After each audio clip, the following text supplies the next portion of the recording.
Howdy, Compelled Unbeliever here. Today I'm going to introduce what I call the test for a false God.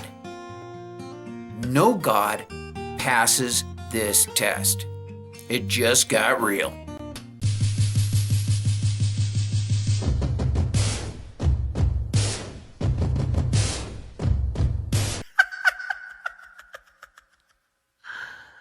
Oh, wow. As a Christian, I wondered, what made my God the one real God? And what made my God different from other gods? I asked myself, what would differentiate a real God from a false God or a God that is not real? So what would a real God look like? What would a false God look like? Many claimed gods are said to be unperceivable or unknowable. Oddly enough, if a God is unknowable, unperceivable, then how could anyone tell me about that God? How would they know?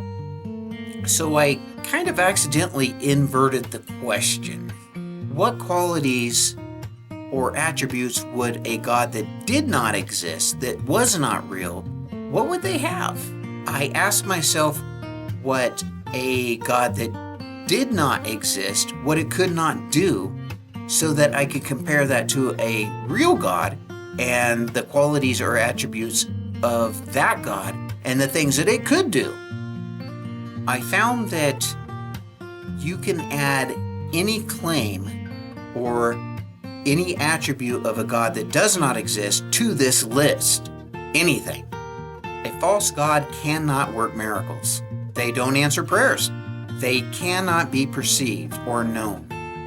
A false God cannot manifest itself because it doesn't exist. The one that really struck me the most was that a God that did not exist required faith to believe in it. And the reason for this is all gods require faith to believe in them. The question was, how did my God, his attributes, abilities, my beliefs in what he could do, how did they stack up against a God that did not exist? My God did not apparently work miracles. The claims of this were no better for any other God of any other religion. My God did not answer prayers. Again, there were claims, but they were not substantiated by evidence that was any better than any other claims of any other religion. My God was on an equal playing field. There were certainly no obvious things like limbs being regenerated. My God could not be perceived. He was unknowable.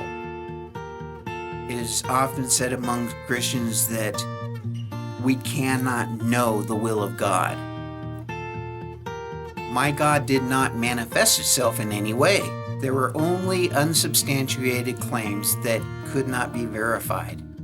There was nothing attributed to my God that had clear, indisputable evidence. The claims for my God were not testable, just like a God that did not exist. In fact, by doctrine, it was forbidden to even test my God. My God's powers were debatable and only claimed to be true by believers in my God. Just like a God that I knew did not exist. The claims for my God were not any stronger than for any other God that did not exist. When I realized this, it was not only hard for me to believe in my God, but it was hard to believe in any God because no God passed this test. There was no reason to even explore or look into other religions or gods.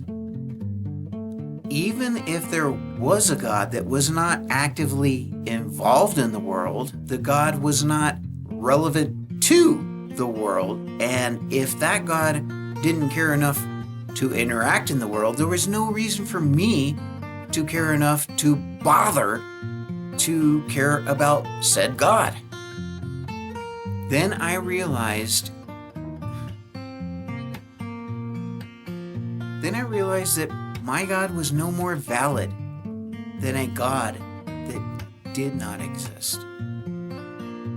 When it finally came down to understanding that my God was no more valid than a God that did not exist, there was simply no reason to believe that my God was a God.